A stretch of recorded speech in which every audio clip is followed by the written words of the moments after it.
નમસ્કાર. રાજકોટમાં લવ જિહાદનો વધુ એક કિસ્સો.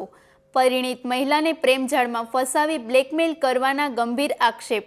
માહિતી મુજબ 43 વર્ષીય સિકંદર માણસી પર 22 વર્ષીય પરિણીત મહિલાને પ્રેમજાળમાં ફસાવી મૈત્રી કરાર કરાવવાનો આક્ષેપ. બંને એક જ ઓફિસમાં કામ કરતા હોવાનું પણ સામે આવ્યું. સમગ્ર મામલો ગાંધીગ્રામ પોલીસ સ્ટેશન સુધી પહોંચ્યો, જ્યાં મહિલાના પતિ અને સમાજના આગેવાનો દ્વારા આરોપી સામે કડક કાર્યવાહી કરવાની માંગ કરવામાં આવી. આરોપી સિકંદર પણ પરિણીત અને એક સંતાનનો પિતા હોવાનો ખુલાસો. હાલ ગાંધીગ્રામ પોલીસે ગુનો નોંધી પ્રક્રિયા શરૂ કરી. વધુ સમાચાર માટે જોડાયેલા રહો આરપી ગુજરાત ન્યૂઝ, રાજકોટ.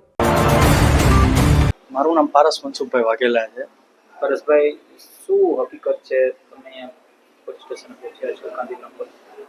એક પરણિત યુવતી, અમારા ભીલ સમાજની એક દીકરીને જે પરણિત હતી તેને ફોસલાવી, લાલચ આપી અને એક મુસ્લિમ શખ્સે જેનું નામ છે માનસી સિકંદર, ઉંમર વર્ષ 44, જે 22 વર્ષની દીકરીને લાલચ આપી, ફોસલાવી અને આવી રીતે પ્રેમની જાળમાં ફસાવી અને દુરુપયોગ કરવા હાટુ છોકરીને લાલચ આપીને બધી ફસાવેલ છે. અમારી એક જ માંગ છે કે આના વિરુદ્ધ કાયદેસરની કાર્યવાહી કરી ગંભીરમાં ગંભીર ગુનો નોંધો.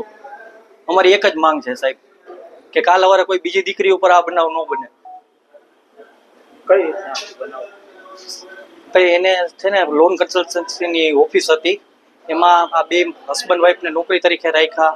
પછી એમના હસબન્ડને બહારનું કામ આપતા.